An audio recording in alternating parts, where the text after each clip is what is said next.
souci avec l'élément de Chimène Baliba, on va y aller. En rappelant ce qui s'est passé cette semaine, c'est le directeur général de l'ART, de l'ARCEL autant pour moi. Le directeur général de l'ART est toujours en poste et il n'a pas de problème avec la loi.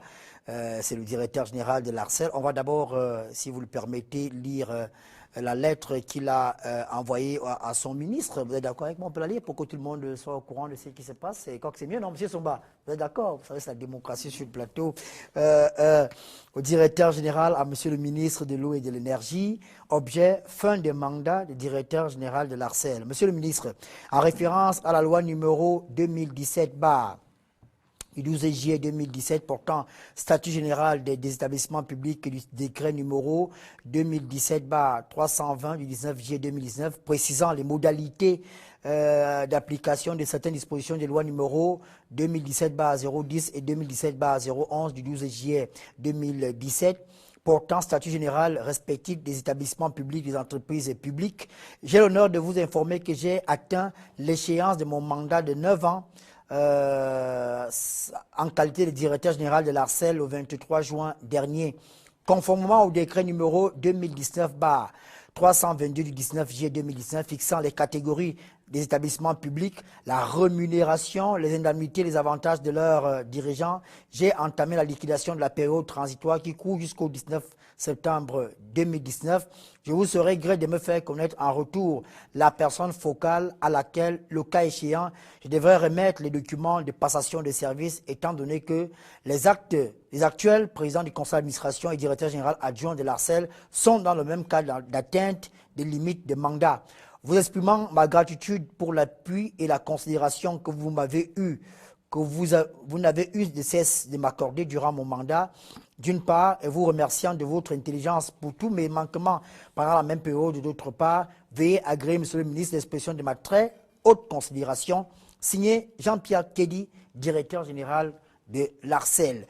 Pour vous permettre d'avoir la bonne compréhension, on a la loi. Que dit la loi la loi du 22 décembre 1999 portant statut général des établissements publics et des entreprises du secteur public et parapublic. Le directeur, en son article 47, le directeur général et s'il y a lieu le directeur général adjoint sont nommés à la majorité des 2/3 par le conseil d'administration sur proposition de l'actionnaire majoritaire ou unique pour une durée de 3 ans renouvelable 2 fois. Ça veut dire quoi concrètement? Tous les DG qui sont en poste depuis plus de 9 ans sont dans l'illégalité. On a la chance sur le plateau d'avoir une dame qui était également directeur général adjoint d'une entreprise qui a saisi de la même manière que M. Kédi son PCA pour lui dire que j'ai atteint ma limite. Madame professeure Viviane Ndouabiolé, qu'est-ce qui vous a motivé? Comment votre lettre a été accueillie par le PCA et comment était venu votre remplacement? Monsieur Obama, je pense que ce n'est pas pour ça que je suis venu sur le plateau. Mais on profite de votre présence pour nous dire. Je voudrais d'abord, avec votre permission et très humblement, vous avez raison d'évoquer la loi de 99 parce qu'elle a été remplacée en 2017 par 2 lois. La loi 2017-010 du 12 juillet 2017 et la loi 2017-011 du 12 juillet 2017. Donc, ce sont ces 2 lois qui viennent remplacer effectivement la loi que vous avez évoquée avec cette constance parce qu'au niveau des mandats, la durée restait la même. Alors, la loi 2017, ou les 2 lois de 2017 retiennent pour les directeurs généraux que le mandat soit de 3 ans, renouvelable au plus 2 fois. Ça veut donc dire que lorsque vous êtes nommé, ça ne veut pas dire que vous allez faire 9 ans. Vous pouvez partir avant 9 ans. Si vous êtes remplacé. Oui, vous pouvez partir la même année. Je veux dire, il n'y a pas d'obligation d'atteindre les 9 ans. Alors, la véritable problématique ici, c'est une réforme qui est engagée. Parce que moi, je pense que pour analyser ces différents fonds, on peut avoir 3 perspectives. La première perspective, c'est la perspective juridique, vraiment froide. On analyse la loi et puis on dit voilà ce qui doit être fait et ça doit être fait. La deuxième perspective qu'on peut retenir, et c'est celle que moi je privilégie, c'est de lier effectivement ces dispositions juridiques au contexte. Se rapprocher un peu de la sociologie, sinon ce serait trop facile de parler de la loi si la loi est complètement désincarnée. Et la troisième perspective, que je ne vais pas évoquer parce que je n'en ai pas les compétences, c'est la perspective politique ou politiste. Alors pour revenir à la deuxième perspective, c'est que la loi intervient dans un contexte particulier. Un contexte parce que la loi ou les 2 lois de 2017 sont nées des cendres de 99. Et cette loi a connu quelques dysfonctionnements qui sont hérités par ces différentes, par les lois de 2017, pour ne prendre que les mandats qui vous intéressent, parce qu'avec votre permission, on peut parler d'autres dispositions. C'est vrai que les mandats interpellent parce qu'il s'agit quand même des directeurs généraux. Parlez de tout, hein. Parlez de tout Okay, aujourd'hui, pour que tout le monde sache ce qui se Donc, passe. alors, pour ne parler que de la loi et par rapport au contexte, je laisse aux leçons juristes de parler du droit pur. C'est-à-dire, la loi intervient en 2017 dans un contexte où plusieurs directeurs généraux sont déjà en dépassement de 9 ans. Déjà en dépassement par rapport à la loi de 99, donc je peux dire déjà les mandats sont échus. Et lorsque la loi intervient en 2017, elle intervient de manière relativement impérative. Parce que lorsque vous lisez certains articles, notamment l'article 36 pour la loi de 2017-010 pour les établissements publics, le législateur a tenu à dire, dans tous les cas, les mandats des DG et DGA ne peuvent excéder 9 ans. Partant de cette phrase, parce que vous avez posé la question à ceux qui concernent les actes de certains directeurs généraux, on se dit que le législateur a tenu compte du contexte et a imposé une action. Ce qui peut donner lieu également à plusieurs interprétations, parce que les puristes du droit vont vous dire que la loi n'est pas rétroactive, donc les mandats reviennent, les compteurs sont mis à zéro en 2017 et on recommence. Mais le législateur lui dit, voilà, quels que soient les cas, en tous les cas, si on lit en français, et je confesse que les juristes vont nous dire ce qu'il en est, dans tous les cas, les mandats ne peuvent excéder 9 ans. 9 ans. Ce qui est intéressant dans cet article, c'est que l'alinéa 1 dit les mandats des directeurs généraux, c'est 3 ans renouvelables 2 fois. Et c'est l'alinéa 3 qui dit dans tous les cas. Donc il y a une sorte d'insistance, je veux dire, en tout cas pour les responsables, parce qu'on va parler de la responsabilité tout à l'heure, c'est assez interpellateur.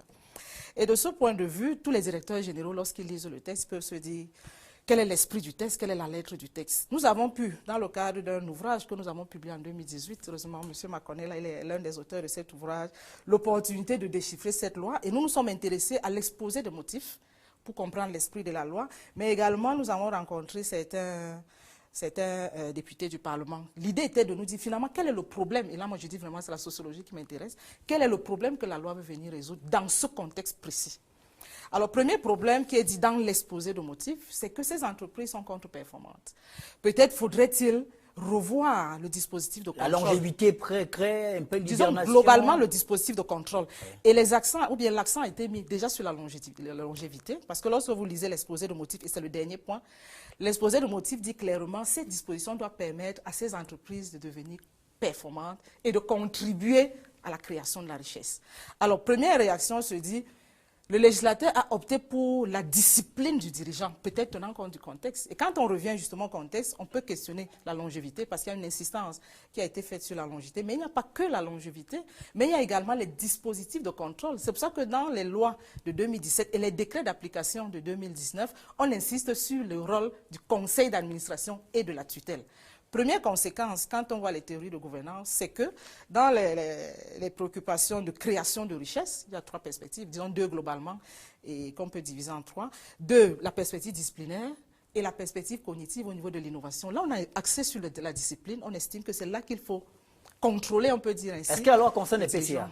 Bien sûr, la loi concerne tous les dirigeants de l'entreprise. Nous avons comme dirigeant de l'entreprise le président du conseil d'administration, nous avons les tutelles techniques et financières, disons même le conseil d'administration, parce que quand on dit président, il est d'abord administrateur avant de représenter l'institution. Nous avons le conseil d'administration présidé par un président et qui a 5 à 12 membres. Donc c'est quand même une collégialité importante. Nous avons les directeurs généraux. Donc toute la collégialité est sous le coup de la loi. Tout à fait. Ça veut dire que les membres des conseils d'administration qui pourraient être épargnés. Ce qu'il faut même relever, c'est que bon, c'est vrai que quand ça concerne les directeurs généraux, ça vous intéresse, mais le remplacement également des administrateurs est une problématique importante.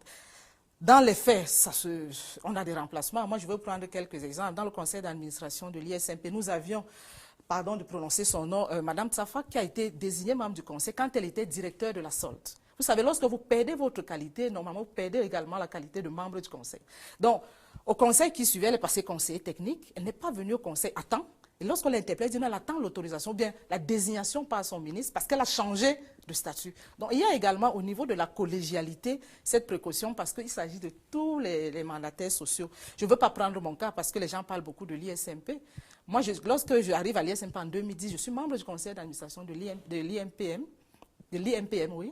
Et lorsque j'arrive le 29 juin, il y a un conseil qui est prévu. Je reçois le dossier et j'écris à la tutelle pour dire que je ne suis plus légitime pour représenter le ministère de la fonction publique parce que j'ai perdu la qualité d'inspecteur général et j'informe également l'INPM de ce que je ne peux plus me représenter. Et le ministre a désigné quelqu'un d'autre. Il y a également des retraités qui sont représentés. Ça, c'est au niveau des membres. C'est vrai que ça ne fait pas grand bruit. Au niveau des directeurs généraux, il y a les lois de 2017 viennent corriger peut-être un vide juridique. Pour revenir aux arguments qui sont avancés, c'est que le décret de 99 n'indiquait pas les modalités de remplacement. Dans le décret de 2017, la loi de 2017, pardon, dans la loi de 99, il n'y avait pas des précisions sur les modalités de remplacement. Dans la loi de 2017, c'est clair, on dit 6 mois avant la fin des mandats des directeurs généraux et des directeurs généraux adjoints, le président du conseil d'administration écrit à la présidente de la République pour indiquer que les mandats vont arriver à terme en 6 mois. Quand il s'agit du président du conseil d'administration, c'est la tutelle technique qui écrit à la présidente. Donc il y a des modalités, il y a des acteurs en termes de responsabilité qui déclenchent le processus de remplacement. Alors ce que moi je voudrais quand même Pour le cas de l'Arcel, c'est compliqué parce que le PCA... Oui, c'est quand même une situation assez particulière parce que les 3 mandataires sociaux ont déjà des mandats qui sont échus parce que la loi prévoit également que lorsque le mandat du directeur général est échu, le directeur général, ou même des 2 directeurs généraux, c'est le ministre des Finances qui convoque, pardon, lorsque le mandat du PCA est échu, le ministre des Finances peut convoquer le conseil à la diligence du directeur général. Donc, dans tous les cas, c'est l'un des 3 mandataires sociaux qui déclenche le processus. Dans le cas d'Arcel, c'est un cas assez particulier, puisque si on observe la loi, on peut estimer que les 3 ne sont plus légitimes. Mais j'insiste encore sur la sociologie, sur le contexte. Parce qu'il faut dire la réforme va quand même prendre un peu de temps, parce qu'il y a un contexte qu'il faut rapidement corriger. Et je pense que le gouvernement y travaille, parce qu'il est difficile d'appliquer ces lois en l'état, sinon ça va quand même bloquer le fonctionnement de certaines structures. Et j'imagine que de manière incrémentale, il y a des dispositions qui seront prises à tout moment. La loi est dure, mais c'est la loi, docteur Richard Macon. On va aller dans le vif du sujet. Les DG illégaux doivent-ils démissionner? Et au-delà, que risquent-ils s'ils ne démissionnent pas? On a des cas de DG qui n'ont pas été remplacés à temps, qui sont restés en poste. Le contrôle supérieur de l'État leur demande de rendre compte sur l'argent qui a été géré, des actes qui ont été pris au-delà des 9 ans. Quel est le mode d'emploi pour un DG qui a dépassé ces 9 ans? Que risque-t-il s'il reste en poste? La première des choses qu'il faut dire, et je voudrais faire mien tous les développements qui ont été faits par le professeur Vivian, c'est de dire que il y a comme projet de l'ordre gouvernant actuel de créer un nouveau cadre institutionnel et juridique de la gouvernance des entreprises publiques, des établissements publics et finalement tout un nouveau cadre de gouvernance du bien commun. Parce qu'il faut, lorsqu'on évoque les 2 lois du 12 juillet 2017, intégrer ou bien prendre en compte les lois du 11 juillet 2018, l'une portant sur le nouveau régime financier de l'État et des autres entités publiques, la loi du 11 juillet 2018 portant Code de transparence et de bonne gouvernance, et les différents décrets d'application des lois du 12 juillet 2017, la première sur fixant les catégories des entreprises publiques, la rémunération, les indemnités, les avantages des dirigeants, à la fois pour les établissements publics, d'autre part pour les entreprises publiques. Et ce décret-là du numéro 2019-320, du 19 juin 2019 toujours, précisant les modalités d'application de certaines dispositions des 2 lois du 12 juillet 2017. C'est donc un nouvel environnement juridique et institutionnel dans lequel il faut puiser pour interpréter en termes de réservoir de sens la compréhension de cette situation que nous évoquons.